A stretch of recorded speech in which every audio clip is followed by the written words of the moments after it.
tail. We have tails. I mean, they have tails. Yeah? A little bit. Could you draw from the side a tail? The animal face. Yeah. Oh, it's so gorgeous, isn't it? But the tail is mostly fur. There is an inside to the tail. Yeah? And that is very much just like bones. Yes. But very flexible bones.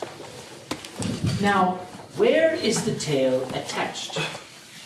Could you show, do you know the human spine? Yes, we have the spine, and you notice there are very beautiful curves to the spine. Oh, magnificent. Yes, this is the human spine. It's not straight.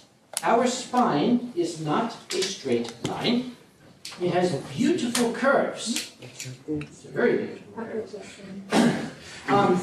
Now, I am going to tell you the regions of the spine. Okay, we have, if you would point to the top curve, the first curve, these vertebrae are called cervical. And I apologize, this is all this in English. Yes, cervical is here. Then we have thoracic in the shoulders, the thoracic here. Then we have lumbar down here. Yeah, lumbar. Then we have the sacral, which is the outside last curve, and then the coccyx, which is just that last tiny small amount at the butt. So, if you would draw these, to name them cervical, C at the top. C. I'm sorry, C. As in C, as in colon. No, that's K. C. As in, yeah, C. And then the thoracic is T. Okay. And then L. Yeah. And then S for sacral. And then at the very bottom, at the coccyx, C. That's C. Yeah, another C. Yeah. Cervical, thoracic, lumbar, sacral, coxal. These are the science names for the vertebrae.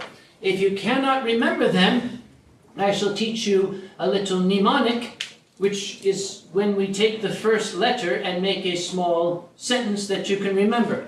If you cannot remember cervical, thoracic, lumbar, sacral, coxal, remember cyanide tastes like sweet candy. It works. Okay, now Rivalmit has drawn these wonderful curves of the spine. Please show us where the tail will be attached properly. Those are beautiful curves. Exactly. The tail comes from the coxal vertebrae. That last little bump at the end of our spine is where the tail is attached. Rivalmit, have you ever seen someone draw a tail attached here? Yeah. Yes. I have seen artists who attempt to attach the tail there. That's the lumbar tail. That doesn't work. Have you seen a tail that was attached too far down? I've seen people draw the tail too far down. This is the anal tail, also known as the tail hole. That does not work either. If you were to follow, I will come here, the beautiful curves of the spine, the tail continues those curves. We go out, in, out, and continue down. So the tail is an extension of the spine. If you are an artist, please keep this drawing in mind. Do not draw a lumbar tail. And for God's sake, do not draw an anal tail. Because there is a drop down on fur affinity for that. Now, why do creatures have tails? What is the purpose? Why do they have a tail? The balance of the body? Exactly. The tail is a balance. whether you are a cat, or an otter, or a kangaroo, thank you, or a tyrannosaurus. The tail balances the body. So we shall see how the tail balances the body.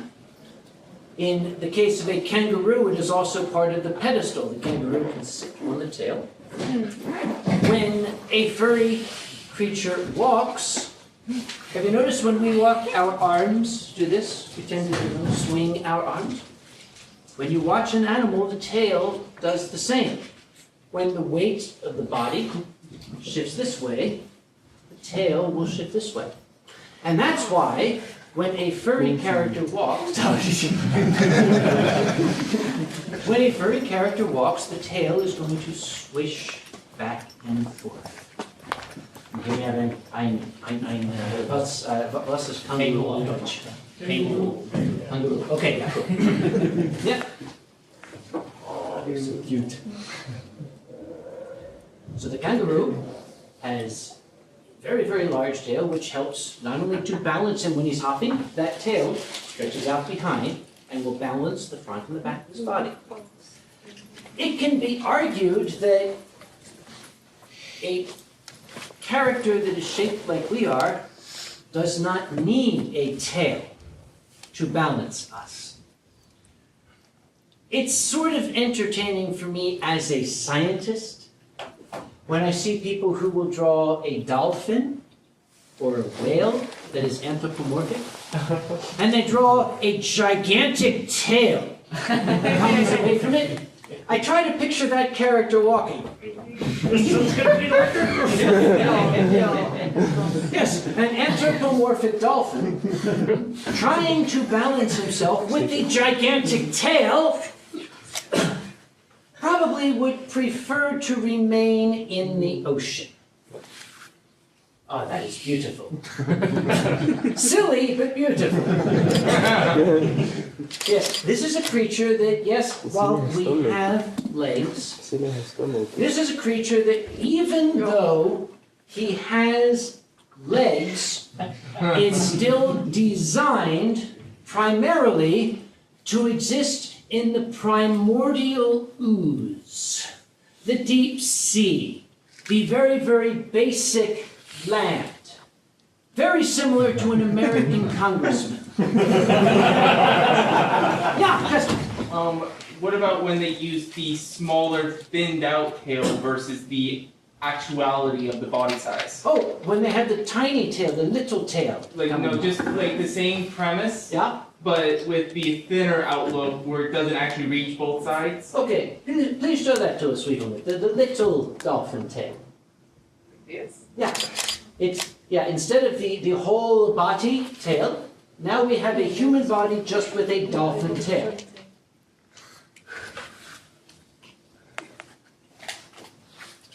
Yeah, oh, very good. We have a word in English for this, and this is ridiculous.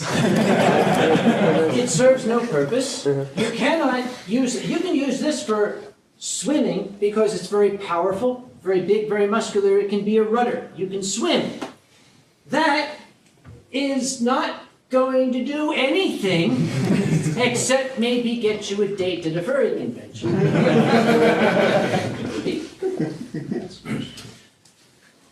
I remember, and I remember an argument that was going on about, well, pants, trousers. A creature with a tail. Let's draw, oh, this is even better. This one on the right, this one here. What would his trousers look like?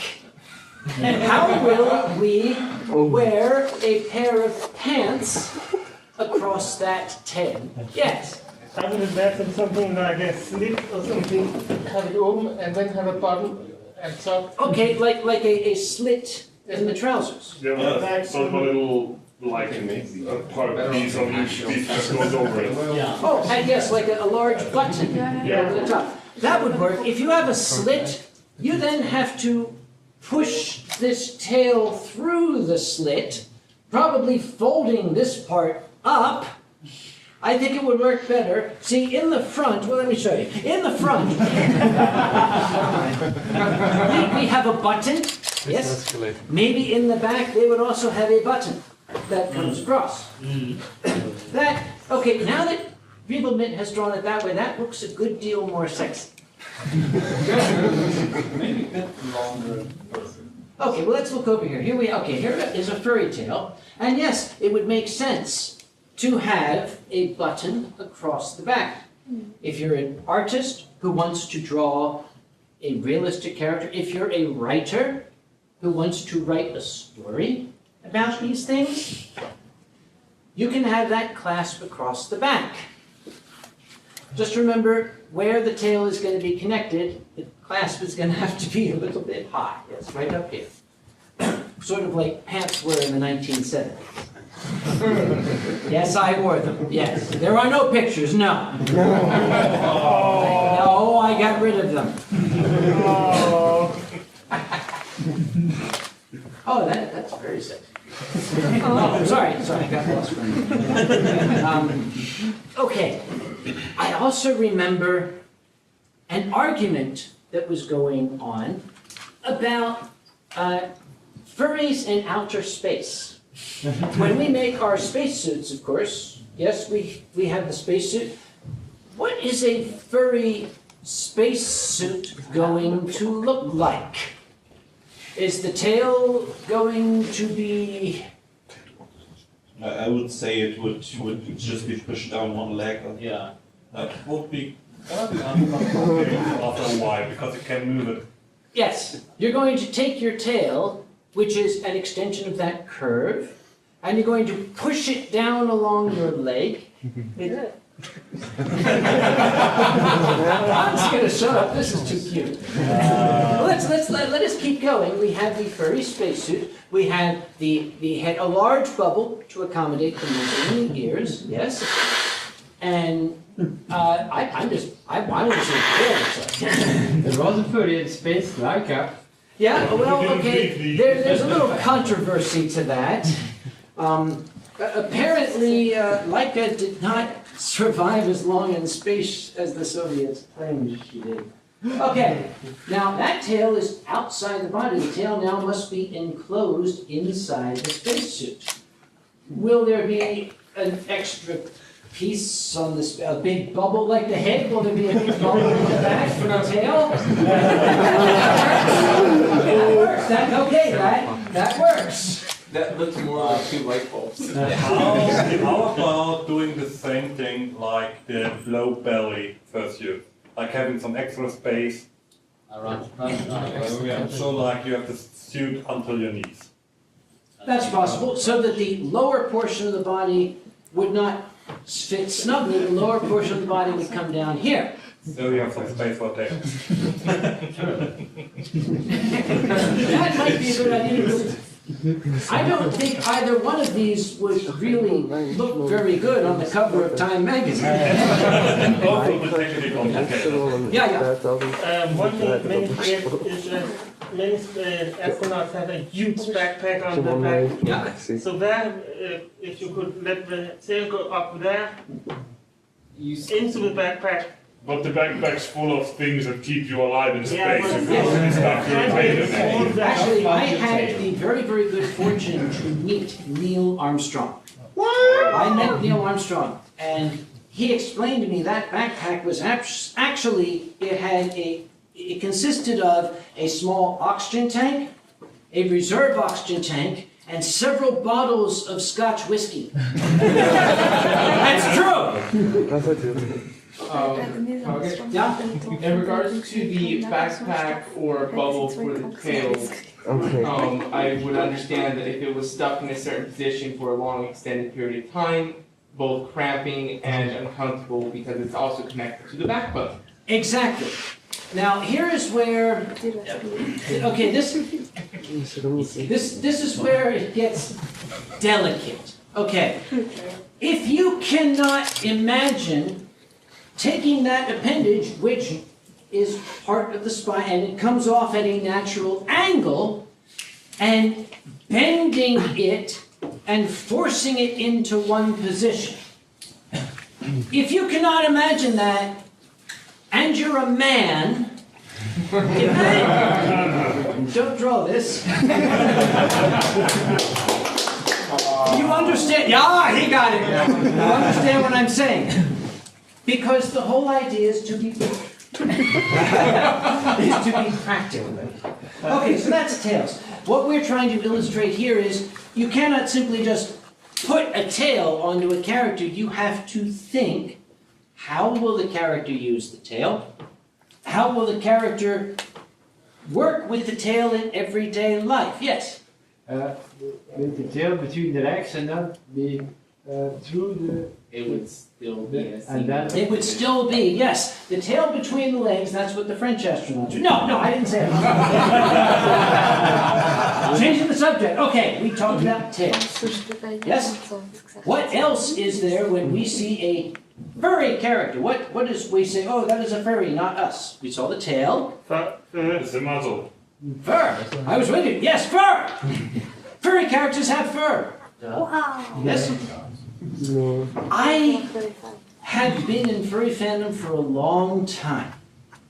When you think of fur, fur has a tendency to be very thick, like a husky or a collie, a malamute.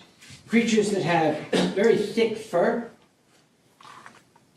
I have seen people describe their fursonas. It's an anthropomorphic malamute who wears spandex pants.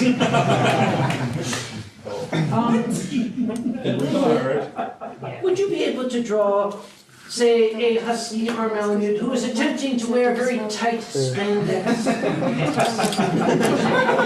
Because in the person's mind it looks very sexy. But when we get to, oh, we'll make a spandex shirt, the Under Armour shirt.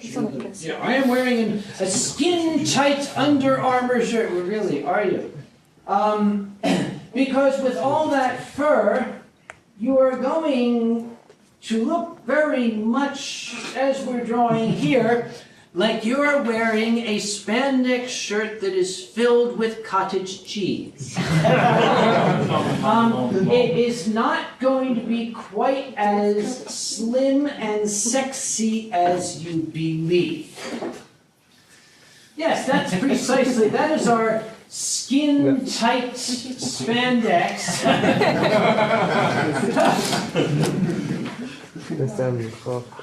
Very much like that, and there's even pieces like sticking out. I'm still trying to figure out why would you put spandex over fur when also heat regulation? Why do people do anything in this the fur and the feathers of a bird are designed to regulate heat. A bird, if you were not aware, a bird has almost individual control over its feathers. They can raise their feathers, they can lower them to air condition themselves. Here we have the cottage cheese spandex bird. There's another matter when they talk about they wear skin-tight leather pants. Well, think of how we wear a pair of pants, we put the leg in and we pull the pants up across the leg. Does anybody here have a cat? What happens if you put your hand at the back of a cat and rub forward? Oh my god. The cat goes crazy and attempts to kill you. That is nothing compared to what a rabbit does. Not my cat. What? Your cat's retarded. Okay. Because that doesn't fit fur. Fur has it, even on me. Fur has a direction. Hair grows in a particular direction. And if you try to move the fur in the opposite direction, it's going to look like that. Yes, your skin-tight leather pants are going to hurt. And then you're going to have trouble getting your tail into them. Say, ow! So yes, when you want to draw a character or envision a character, you want to write about a character, keep in mind what fur does. it rises, it lowers, it gets, you know, that direction. It can hurt if it's going the wrong way. One of my favorite drawings was a drawing of an anthropomorphic husky climbing out of a swimming pool. He's wearing his spandex here, yes. Climbing out of a swimming pool and looking very sexy. And, you know, he's like, I'm coming out of the swimming pool and I'm all wet. Have you ever smelled a wet dog? This is the most unsexy character in the world. Oh yeah. It's like, he's like, ladies, no, please. Yes, here we go. If you rub the cat the wrong way, the cat will become murderous. This cat wants to. Now, this is a natural condition for cats. They usually do want to kill you, but this one very much wants to kill you. So remember that with the fur. Yes, sir. Yeah, regarding this, you know, some female characters tend to have stockings, and I can't imagine how they put those on and look good. A sexy, shall we say, lady husky wearing nylon stockings. I'm just going to wait for this. I don't need to say anything here.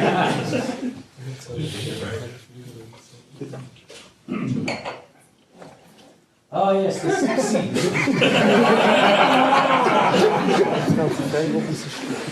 So, our sexy husky lady attempting to wear nylons. Okay, this only works in Paris. Is anybody here from France? Good. Okay. Yes, it's good. She's going to look like, okay, outside of Paris, nobody will see this as sexy.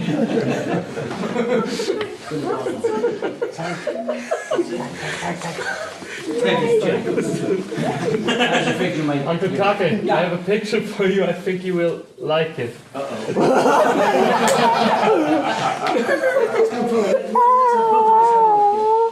So we could imagine what dogs look like.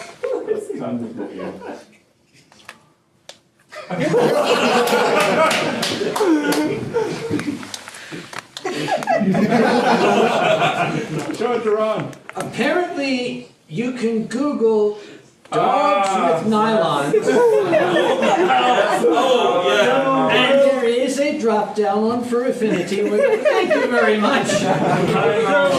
Yes, in other words, you are going to see this. Now, this nice Malamute husky lady, who sadly she wants to go to Magdeburg. She doesn't want to go to Berlin or Paris, but she realizes that she cannot go out. She is going to have to.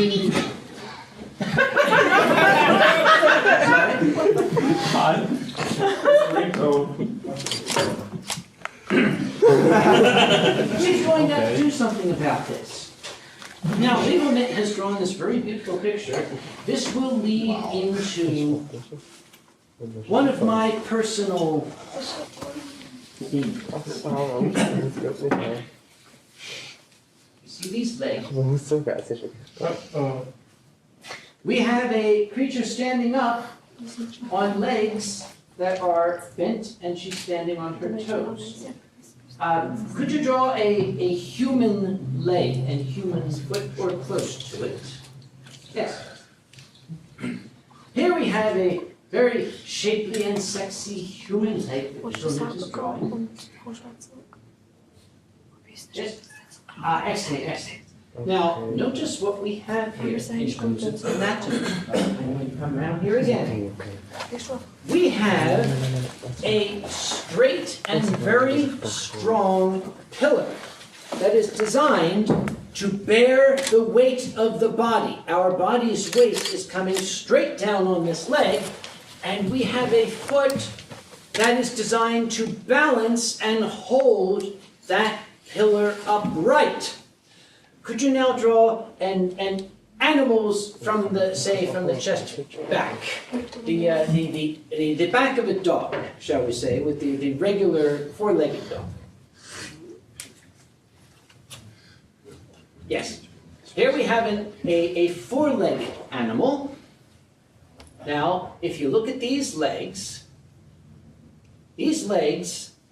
are shaped differently because they have a different function. Could you draw, just behind the human leg here, the animal's front legs? Because this is the key, if you can fit it in somewhere. Yes, oh, perfect. Oh, I love technology. Oh, no, okay, maybe I don't love technology. Okay. Wrong layer. Tech support, hello? Wrong layer, maybe. Anybody from Asia? Okay, we'll just go. We'll go down here. How's it? We'll just go down. I'm sorry, down at the bottom of the screen. We will draw the animal's front leg, the front of the animal. Perfect, perfect. Exactly. This is what I was trying to illustrate. The back leg of an animal is not designed to hold the weight of the animal. This leg is designed to propel the animal forward. This is propulsion, this is speed, this is force going this way. Do you notice the front leg of the animal is a strong, sturdy pillar designed to hold the weight of the animal. Now let's go back to our French lady here. Okay, she's got these legs that are bent, and, well, how can these support the weight of that luscious, gorgeous body? They're not designed as pillars like this. They're designed to propel her forward. There are two words. They are taken from the old language. We describe this leg as digitigrade. Digitigrade. Digitigrade because it walks on the digits, the fingers and the toes. We describe this as plantigrade because it walks on what is called the plantar surface of the foot. This cannot stand on a rock in the middle of a stream. This can, and this can. This, however, is not going to work. Anytime I see one of these creatures that are upright and humanoid and have a tail, but they have these zigzag digitigrade legs, I always want to go up to them and go, excuse me. I just want to go, ah! Now, here is where the debate rages. From a scientific viewpoint, the digitigrade leg makes no sense. There is absolutely no reason, as a matter of fact, your character will be handicapped with a digitigrade leg, as we see here. But then I run into artists who simply say, it looks better. I have no answer to that. In the end, if you are simply looking to create a pleasing character, aesthetically pleasing character, yes, you can put digitigrade legs on it. But if you want to make a clownish character that is going to trip and fall all the time, yeah, what? Yeah. What about bird feet and legs and elephant legs and feet? We'll get to that in a moment. Okay, we'll get to that now. What about bird legs? Yeah. Remember, birds are built extremely differently from mammals. A bird's leg is not designed really to support the weight of the body. It's designed to grasp onto things. The weight of that body is very, very light. They're full of air. They have hollow bones. They don't have to maintain a lot of weight. So how can you make a bird legs which can support weight but still looks like a bird? You cannot, at least scientifically. But then the artist will say, it looks better. You see, these legs are only holding up a body that weighs maybe 300 grams. They are designed to grasp and hold on to a perch. And I will tell you an interesting thing about the legs of a bird. The way they are designed, this same zigzag that our off-balance mammal has here, a bird's feet are almost entirely tendon, and they are built on an interesting, almost pulley system. When a bird's legs are extended, the claws stretch out like this. When the leg bends, the claws automatically close. So if you take a bird's leg and you stretch it and bend it, the bird is not doing this consciously. The claw will open and close. So when the bird lands on a branch, the bird sits down and bends the legs and his feet lock on the branch. And that is how a bird remains upright on the bench. Branch. Ah, beautiful. Exactly, just like this. Have you ever seen a bird walk? It's the silliest thing in the world. What? Ostrich. Okay, ostriches are alien creatures. But then, if you look at an ostrich, they are built the same way as the Tyrannosaurus. Their body weight is kind of stretched out front and back. You have what's called a cantilever. Any engineers in the audience? Yes. These animals are built on a cantilever system. Those legs, when you look at them, have enormous muscles on them, and they're not bent this way. They have very small bends in them, so they still can support weight from above. But yes, look at the alien ostrich.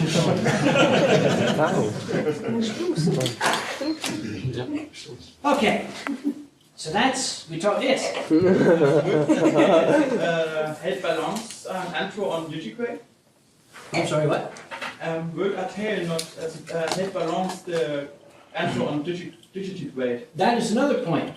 My body is designed to remain balanced upright. My shoulders and my hips are in the same plane. You could argue that my front is getting very, very large, but since I'm American, my back is getting very, very large too. So that balances the body. The body is symmetrical front to back. If we now add a tail, I now have extra weight. I would have to walk bent over this way to have that weight as a counterbalance. So all the furries would look like Quasimodo going there. Yes, we see here, because we have what's called the center of gravity. That portion of the body where the middle of the mass is, you must balance that atop whatever supports the body. Yes, sir. So would, for example, the Sergal design make sense? I mean, they are kind of leaning forward. Actually, the Sergals, as I have seen, have been very, very well designed, because you're right. The person who designed the Sergals designed them in that very fluid form. They lean forward, their body has a center of gravity, they have very powerful legs, and that center of gravity is built over the legs. Then you have that head. I don't understand the head. The head of a Sergal is exactly the size of a wedge of cheese. If you take 8 Sergals and put their noses together, you will have a complete wheel of Parmesan. That's the only part I cannot understand. We have to take this is a Swiss Sergal. Actually, I should am. name him Antoine, because he is Swiss. So, voici Antoine le Sergal. You're a sheep. It's funny because I am a Swiss Sergal.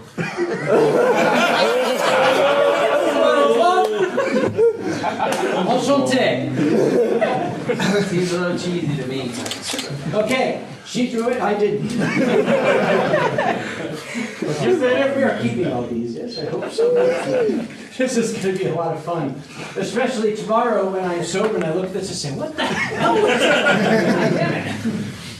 Okay, we have talked about furry legs. What about elephant? What? Elephant. If you look at an elephant, their bone structure is the same. The front of the body, just like a dog, is a strong pillar. The rear of the body is not as strong, it's also a pillar. Both the front and the back are designed to hold the weight. Elephants are not designed for speed the way cheetahs are. The elephants are sort of like when you're on the Autobahn and you run across that big lorry from Poland that has the circle with 40 in it in the back. Those are elephants. They're like, oh, I'm an elephant, I'm on the way. An elephant doesn't really have any flexible foot, does it? The elephant's foot, remember, is a pedestal. All four of the elephant's feet are designed to hold the body upright. They are not designed to push it forward because since I'm in Europe, I would say that over millions of years of evolution, these creatures have slowly changed to adapt to their environment, so the elephant has adapted to his size to have the ideal legs to hold his huge body up. But since I'm American, I have to say that 6,000 years ago, God made it that way. Why? But I mean, if you have an anthropomorphic creature, there must be something like a foot to be able to move forward. Okay, if you have an anthropomorphic elephant, it just looks like a fat guy. I have never seen... So I just have to draw you. Run now. Nothing on Yes. Okay, thank you, Rivalmit. This creature is designed so that all that weight is supported at all four sides. The four pillars of the earth. Anybody familiar with Hindu mythology? Nope. Yes. Yeah. That's it. Okay, let us move on because I have to watch the time. What? Just the last coffin, the last name in the coffin. If you have a black that's like this, you apply force from here, and the lower part has to hold the force itself. Yeah, this is weak. Yes. It's going to collapse. When you have to apply much more pressure anywhere between it because you have a ladder. So even if I like them too, these are kind of complicated to do in biological ways. Okay, we've talked about legs, we talked about fur, we talked about tails. Somebody mentioned muzzles. We'll talk about muzzles and heads. This is one of my favorite ones. If we look at, can you draw the skeleton of a dog's head, a dog's skull? Can you do that? Of course, that is a silly question. This is Rivalmit. She can draw anything I want. I could ask her to draw Donald Trump as a genius, and she could draw that. But she couldn't make it believable. No, she couldn't. So not even she could.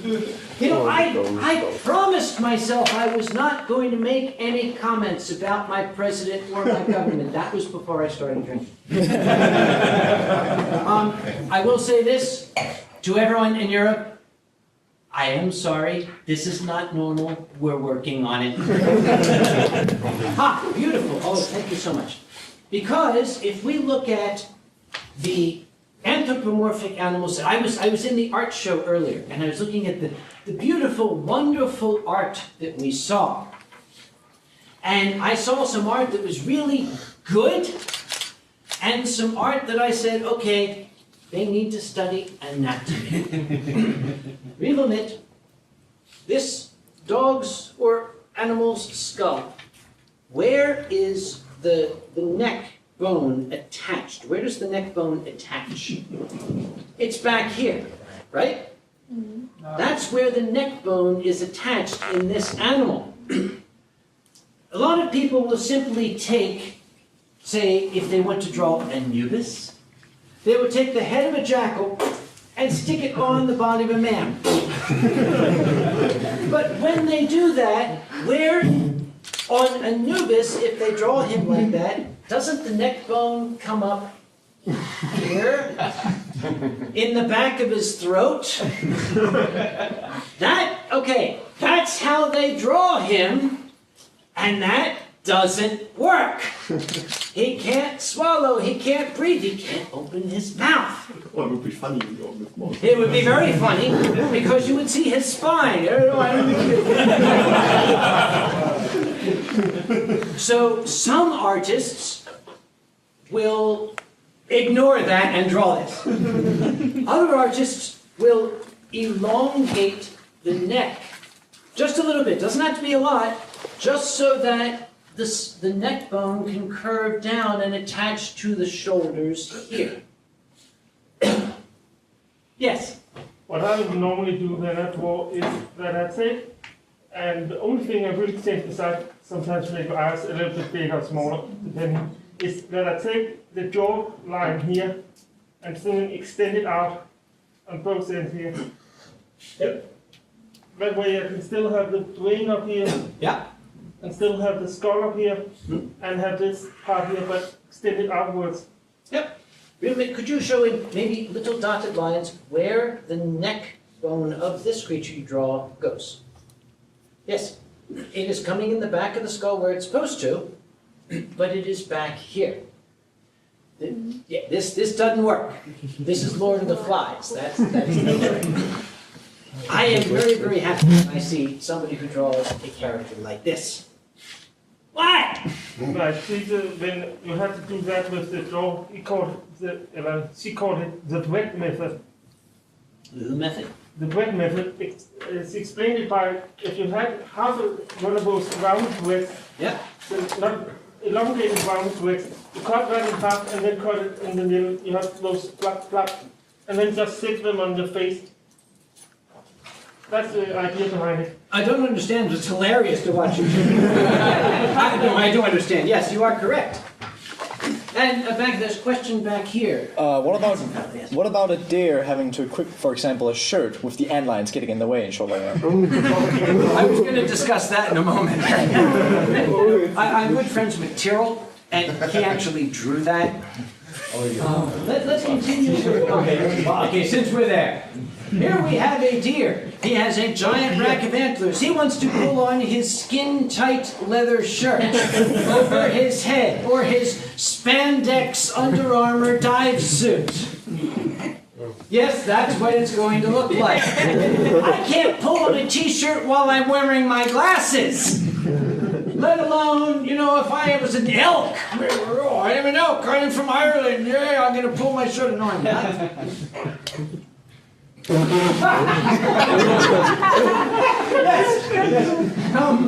Yes, welcome to Furry World Problems. It looks more like someone is having a back over their head and beginning to get stroked. Yes. Now, if this particular deer or elk is claustrophobic, this is going to be very scary. So that's how the furry version of the Chainsaw Massacre created. Okay. So let's get back to the skull. So Rivalmit has shown us that the placement of the skull on the neck is important. It doesn't have to be a very big difference. This still looks okay. But the head is not back here on top of the neck, it's forward, so that that skull can be attached in a natural position. Something else about skulls, and this is my favorite part. When people have a furry character that speaks, especially one that speaks perfect German, or English, or Italian, or Francais. Look at that jaw structure. how can a creature who has a long jaw make the sound of a or oo, or in Deutsch, or in French, I pick on the French, I actually like them a lot. Yep. And, oh yes, she has also drawn something that I see cartoons do a lot. The creature has a muzzle and the mouth, the lips are split all the way back to the back of the mouth. But then the creature is speaking and the whole does that. But then when they say ooh, their lips disappear and go like that. How do they do that? Magic. Welcome to Disney. Yes! Disney destroyed animal anatomy. Here we go. Here's how good. This is called a blep. That's called a blep. You can keep the rest of the muzzle closed, but only open the front of it. And you can also stick your tongue out because it's cute. That's called a blep when you do that. Yep, that. But also, the jaw, the facial muscles, all of that stuff is not designed for complex sounds. A dog, for example, the face is not designed to make the sound. The sound is made mostly from the throat and the lungs. The face does not change the sound. We know that when a dog barks, universally the dog is saying the same thing. All dogs bark in the same language. Mostly. Except in France. Because they tend to bark through their noses. Yes, thank you for drawing our French. Our French equal here. Okay.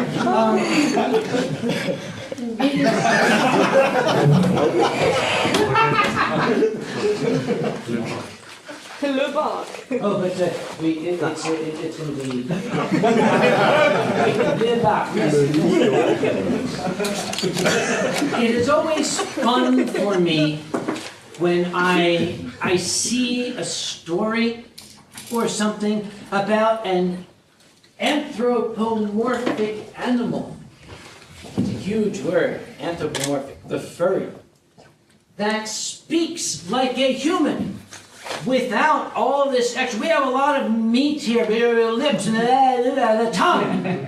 All of this has been designed through millions of years of evolution, or 6,000 years ago by God, so that we can make these complicated sounds.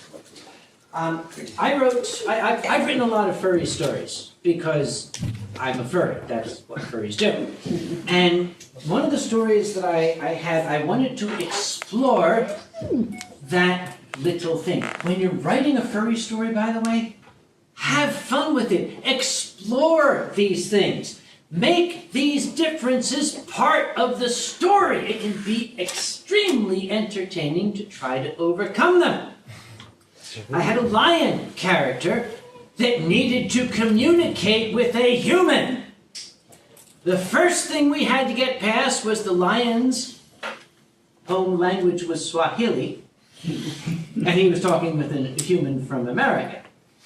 But that lion learned to make human sounds with his throat and his tongue the way parrots and certain birds do. And it was very unnerving to the human because when this lion character spoke, his lips didn't move. The sound, it was very strange. The sound came from deep in his throat. And this particular character was in the United States to study linguistics. It made sense. What have we here? Yes, big words. Yeah, what? When I, for example, is in suit, I always, when I begin to talk, always make my lips square, like this. Well, you kind of have to. Okay, when somebody... Not because I could talk like this, but yeah. I was but it's talking. That was really funny.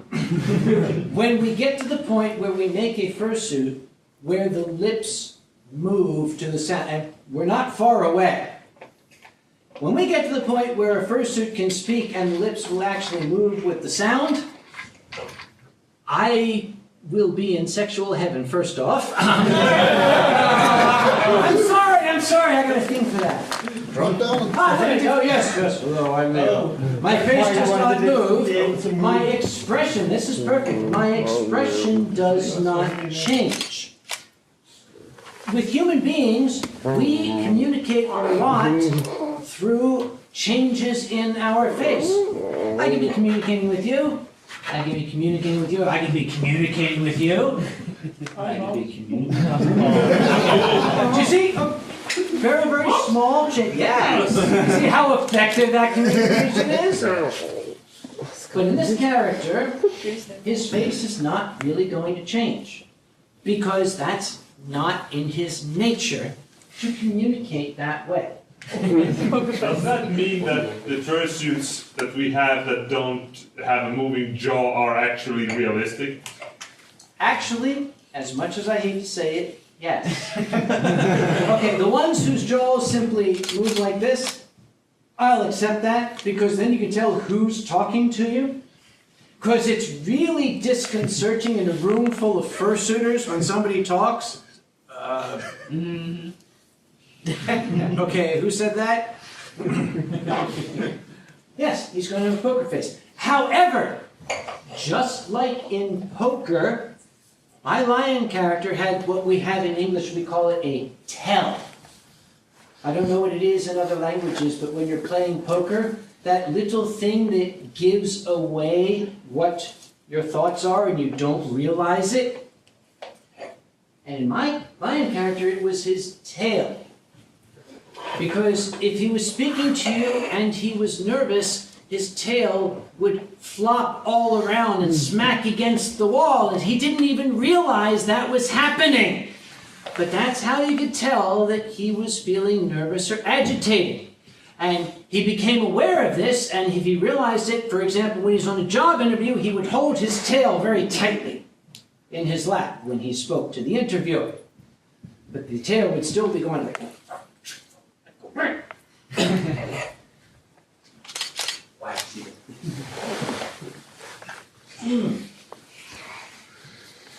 Everyone is trying. The poker-faced, not at all nervous lion at his job interview. His facial expression is not going to change. Yeah, his tail is going to give away his nervousness. Okay. Now, animals do, to a very, very limited extent, have a range of facial expressions. Dogs really don't. Dogs just are dogs. Cats, on the other hand, cats have two facial expressions. Cats have happy and murder. That's the two facial expressions they have. Sometimes they're the same. And okay, feed me. That's something in between. Feed me or I will murder you. Cats ever have an expression that's not going to, I'm going to murder you? Well, that's the problem. Cats always want to murder you. And that's the thing. People seem to think that cats are somehow affectionate. They seem to think that cats like us or want to be with us. Cats are parasites. Think about it. This animal enters my home, and I suddenly begin to change my lifestyle habits to match the cat's. I feed it, I see to its medical needs. I even cleaned its goddamn litter box. That is a parasite. That's the definition of a parasite. And there we have happy and murder. Feed me is something in between. See? Okay, but how much time do we have? Up to 8:30. Oh, what? Up to 1930. Oh, thank you. Oh, in that case.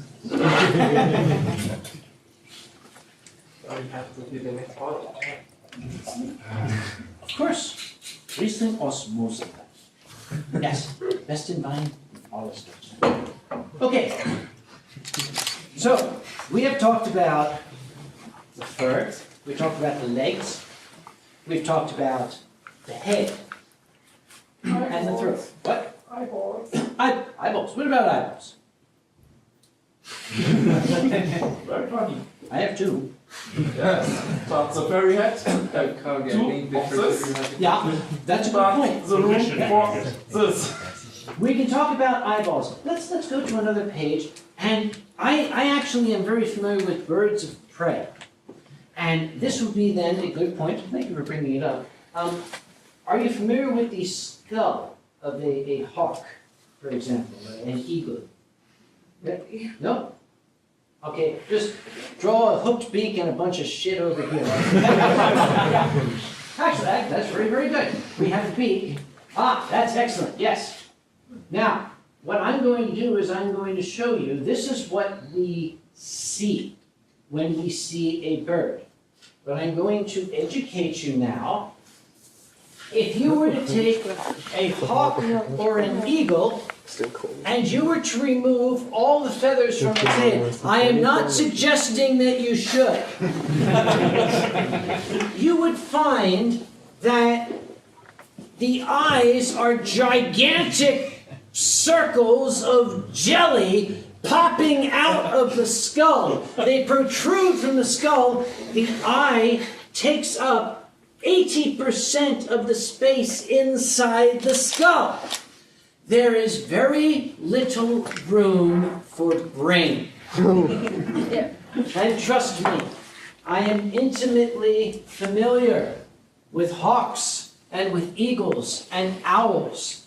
There is very little room for brain. These animals are as dumb as a bag of hammers. I remember you have done this book before, years ago. Yes. You described that they have two modes. Can I eat it or can I fuck it? Yes. Can I eat it? Oh, actually, there are three modes. Can I eat it? Can it eat me? Can I fuck it? If the answer to all of the above is no, it doesn't exist. It only gets a reaction if the answer to any of these three is yes. Can I eat it? Yes, I will eat it. Can it eat me? Yes, I will run away. Can I fuck it? Here we go.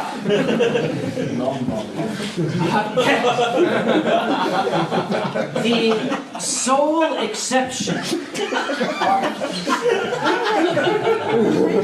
That's very accurate, actually. The sole exception are a class of birds known as corvidae, the corvids, crows, ravens, blue jays. Birds in that class are not native to this planet.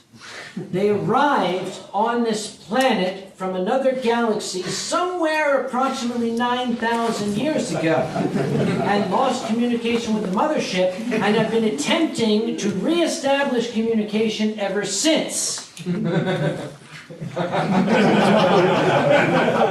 As we see here. Because while that brain is very, very tiny in other bird species, it is the same size in the corvids, the crows and the ravens. But, well, do you know how you can get 32 gigabytes of memory on a little chip this big? That's what the corvids do. You see, these birds here, this guy is this is a 512 pig. This guy, on the other hand, he has got a 19 terabyte microprocessor inside his head. But they're not artists, so we can't put the end. Yeah, what? You. I had a question about a dog character. If that character doesn't have a tail, how does it express happiness? Excuse me, what? If that dog character, if the dog character like him doesn't have a tail, how can one make him look? The dog tries to express happiness. Even dogs whose tails have been removed, you will notice that little nub still wags back and forth. That is their Trouble instinct. is his is been removed all the way up to, so there's no nub left. I have known somebody with an Australian Shepherd where that dog has been bred to have no tail. The entire back of the dog wags back. I've seen it. It looks like an earthquake going on. Yeah, I've seen that too. Yes. These are the corvids. Every other bird is at the top. The corvids are down here. So when I see somebody with, like, an anthropomorphic eagle, I say, but an anthropomorphic raven, that would worry you. Because if you were to make a raven human-sized and give it even more brain capacity, it could rule the world. I once wrote a story with what I knew about birds of prey. I wrote a story about a hawk. And I imagined, what if we were able to increase the intelligence capacity of a hawk to the level of a human? What would we have? And my conclusion was, we would have a hawk who was an incredible asshole. Because hawks are assholes. They only think about themselves. As I said, they've got 3 thought processes. They've got, can I eat it? Can it eat me? Can I fuck it? If you were to make this creature as smart as a human, it's still going to think, can I eat it? Can it eat me? What's my fur affinity password? So let's see. Again, I don't want to dwell too much on many things. We have talked about the head. We talked about the fur. We talked about, ears. Ears, that's another one. This is one of my favorites. In Japan, we have the nekomimi. Yeah. You see that in anime all the time. Yeah, where are the ears? They're up here. What about these? Because in the human skull, the openings for the ears, they're right back here. I couldn't hear myself. They are right behind the eyes. But if you want to make this person a nekomimi, a cat boy, a cat girl, they put the ears up here. Well, that means you now have 2 holes. Okay, there's a problem right there. Now I have ear holes here, and I have ear holes up there. Ones are the functional ones. That's too many holes to have in your skull. Now I see furries. Furries put on ears. Yay! You should cover these. It helps the illusion a little bit. It still doesn't change the fact you have 2 holes in your head up here now, where there's a lot of brain material that we have up here that really needs to be protected. And you really shouldn't have holes here because it'll all leak out. Oh, she's going to draw leaking out. Why? It has always thought of those characters to have a bird coming flying over them and say, I think that's a throwback to a previous topic. We were talking about ears. I said also about the ears because if they are there, there's a perfect hole where some bird can come down into. Oh. There is a drop down for affinity for that. Moving into ears. Yeah. Great. Our cerebral cortex cortex slowly leaking out of the holes in the top of the head where it is supposed to be protected. Okay, so we've talked about the head and all its various nuances. We've talked about the legs. We talked about the fur. What? I have an offer for the next topic. What is that? Hands. Hands! Well, see, that's the thing. With an anthropomorph, we have the human hand to go on. Even an anthropomorphic character, when you take these off the ground and now make them available to grasp things, they pretty much can look just like this. Or if you're Walt Disney, like this. Yeah. I've actually spoken to Disney animators. Floyd Norman, for example, one of the last men who worked directly under Walt Disney. And I asked him, why do all the characters have a thumb and then 3 fingers? Why do all Disney characters look like this? And Floyd's answer was, we were on time pressure. It's a lot less time to animate this many fingers than to add another one. That's true. So here we have a grasping hand. This is actually very natural in the animal kingdom. Raccoons have the same shape. We have the same shape. Otters have the same shape.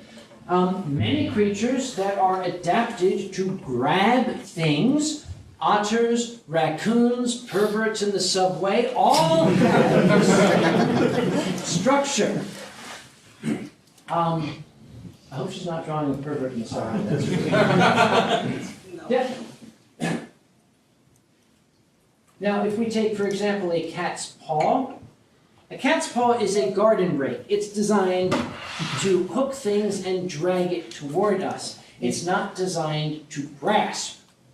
On the other hand, the foot of a bird of prey is excellently designed to grasp. That is where the word raptor comes from the Greek, raptus, to grasp. Again, it is all evolution. Why? Also, that with the foot cannot grab stuff. That's not true. For example, I often pick stuff up with my foot. Is this got to do with things pooping on animals' heads? But for example, I can easily pick up a wine glass with my foot. You're not touching my wine glass. Yeah, you can use your toes, but you have to remember our toes are not similar to the toes of an animal. They're inefficient at doing that job. Yes, if you look at the toes of an ape, which is designed to grab on to the bark and branches of trees, our feet have lost that dexterity. They still have a little bit of dexterity. By the way, gentlemen, if you like to pick things up with your toes, women do not find that sexy. In case you think you're impressing them, it's not. Just don't do it, okay? It's not sexy, I'm telling you! I'm not needing to pick up anymore.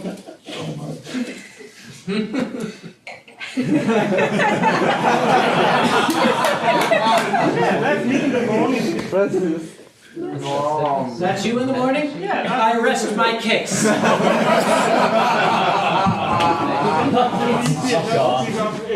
Okay, your girlfriend does not want to date King Kong, okay? I'm never going to have a girlfriend anyway because I'm a celibacy. Are you, is that a religious celibacy? Nope. I'm not going to inquire any further. I don't want to. Nick? That meant something. We were talking about grasping. Okay, we've talked about the hand, to a degree, the leg, the foot. Now, in the time I have left, perhaps we should talk about when things get weird. For example, centaurs. Oh, that's easy. Oh, you think it's easy? Angel dragons. Angel dragons are, I don't know what They have a gigantic tail they shouldn't be able to walk. I have no idea. I don't even know what they are. I think angel dragons are actually the result of all the LSD we did. It's come back to haunt us. They're not real. It's, okay, when I see telephone, telephone is the echoes of that party I had in the dorm in 1982. Okay, here we have a centaur. This is where things get funky. What? So how I imagine in Centaur is you have the human torso which goes down here. Yeah. And then you have actually the horse body. And those two things are actually so separate, but at the same time going together. But they don't share any blood vessels between each other. So the horse has blood, has its own heart and own system. Yeah. The only thing they share is a windpipe between them. Okay, well actually you've got a good point. Where are the lungs? The human body has the lungs. Oh, we can color those. Here's where the human lungs are. Where are the horse's lungs? Okay, which are the ones we're using? What about the heart? Which heart? Okay, we could argue maybe both of them. We have two hearts operating at once. Aww. That would be interesting because two pairs of lungs, you would breathe a lot of air. Yes, it would be like. Where is the digestive system? We have the stomach. We have the stomach in a human. We have a very, very differently designed stomach in a horse. It poops a lot. Yeah. And We have the human stomach. Let me cover this. We have the human stomach here. Now we have the horse stomach somewhere in that space there, I'm sure. There's a big part. Horses eat a lot of stuff. So, okay. All right. Where is the penis? Take a break. Okay, yeah, we maybe. I don't know. Yeah, okay.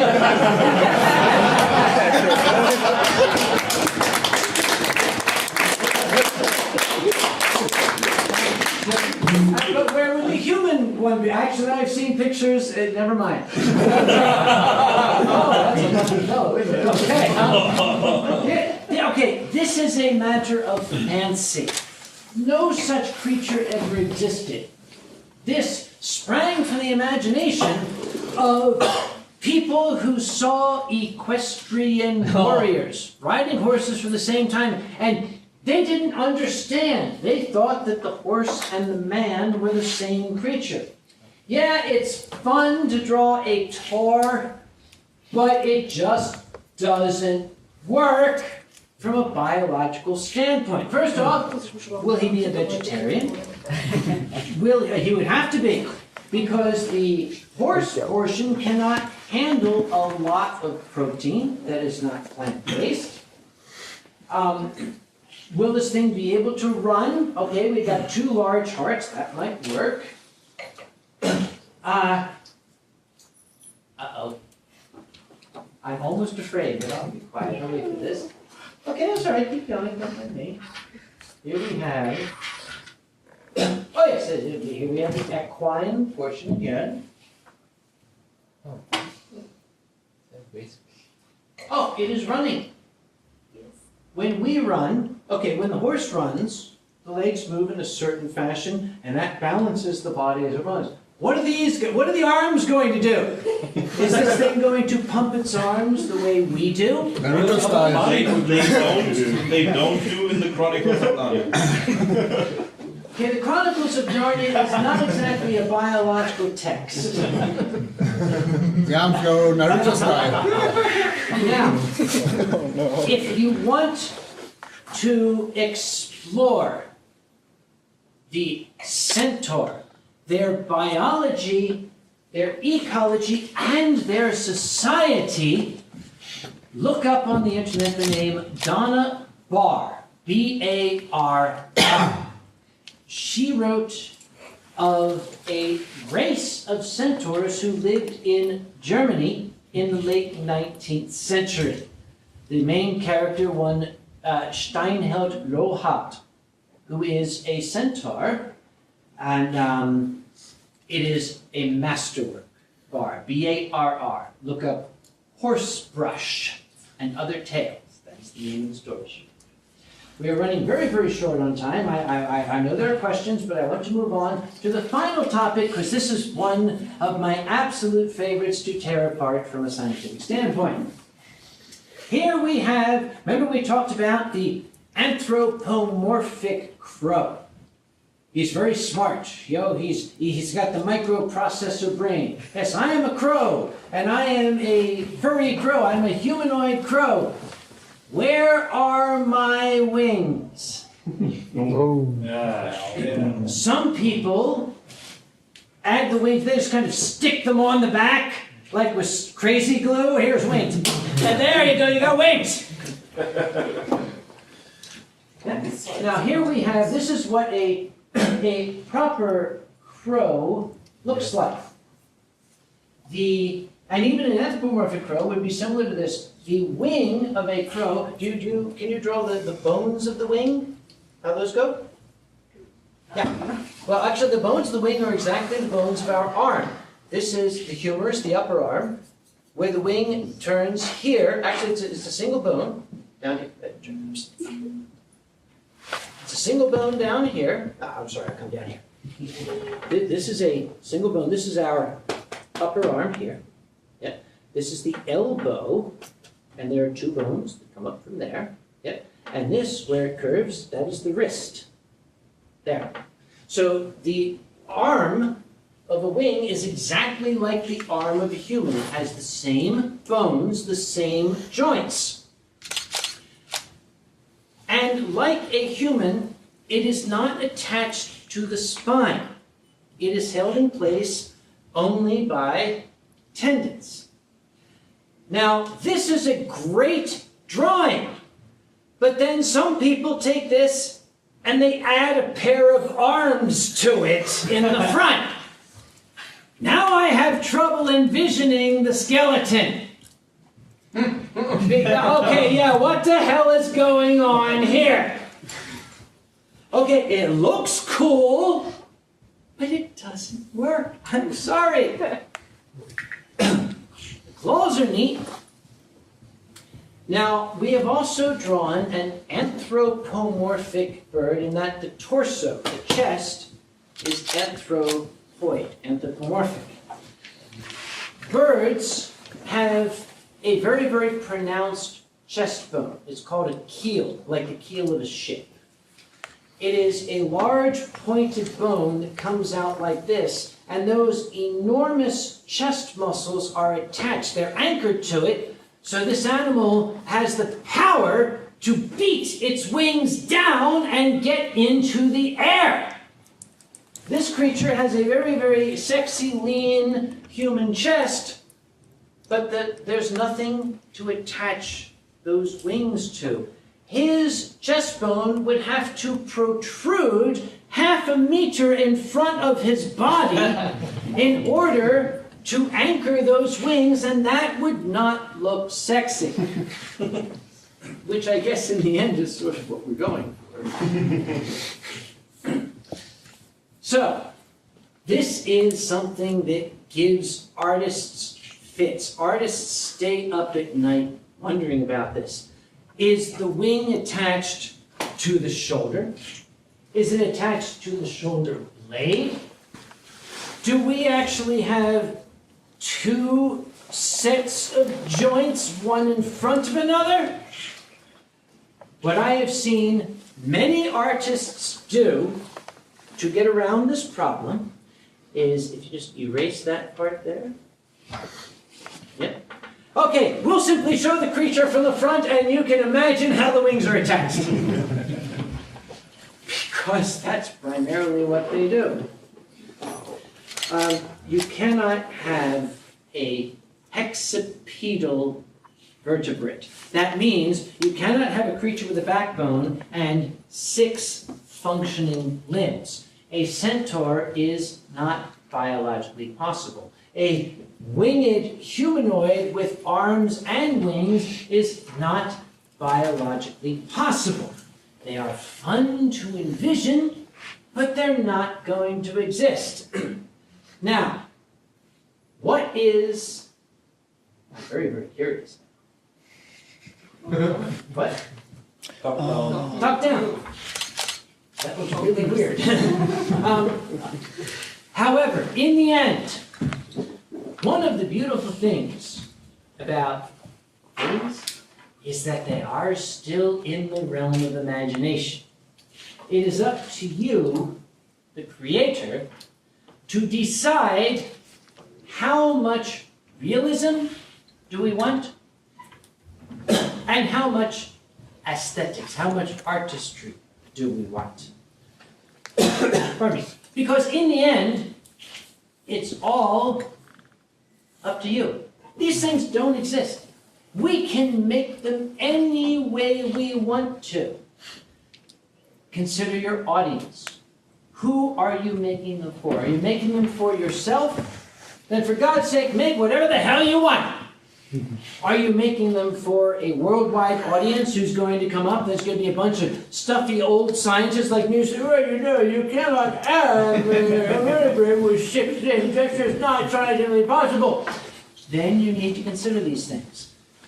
If you don't give a rat's ass what I think, then draw what looks good. The point of this panel was to simply explain the science.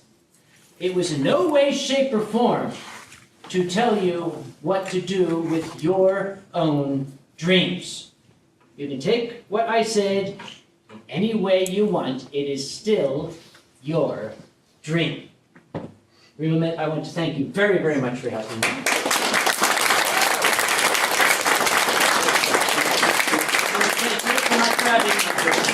Thank all of you for listening. And I still want to see the end of this because this is really, really hot. Have you told where can we find your stories actually? Are they still around or did you never publish them online? Actually, my stories are primarily in print. Oh, okay. Oh boy, I should probably make a list somewhere where to find them. If you look up on Amazon.com, Fred Patton. Fred has published 3 of my stories lately in collections of furry stories. Sophomore Press, prior to that, published a number of my stories in older titles. And I think the one that I have that is probably the most mainstream was published, actually, 1, 2, 3 of them were published under Mercedes Lackey in collection She Did. So don't look for my name, look for real authors' names and see if my name's mentioned with them. So it's Conway? Yes, actually I read under Samuel C. Conway, PhD. Actually, I think the PhD off that, unless it's a scientific. I only put the PhD on scientific publications. I'm honest. That is hot, actually, yeah. Sorry, yes, Harvey? Yep. If you have an animal that doesn't exist, I would say that if you have an animal that doesn't exist, you must also consider, is there an evolution way which we haven't seen, which makes it, for example, if I have to make an angel, which I call those with wings on the back, I always envisioned them as to have 2 vertebrae. Yep. One which was attached to a lump on the back here, which could move when you moved up the head. I'm going to have nightmares about that. That which is around here, it would have a lump where the wings would attach and the bones to the front muscle part here was attached to. It means it couldn't move very much forward. Please don't draw that. And then the wings would move there. And how I imagine a centaur was that the stomach, or the front down here where the horse legs are, there's a slit mouth which opens for air and for food for the horse part. And then the horse part also goes up like, and you know, those old bar stools, which is like one of those barrels, wine barrels, where you sit down into it. That's where the human would sit into it. And I'm afraid, Brian, thank you. We are out of time, I'm afraid. like I'm not going to have dinner now. I understand what you're saying. It's a little weird, but I do understand. Hey. Thank you all very much. And to have to make it possible, it has to be real.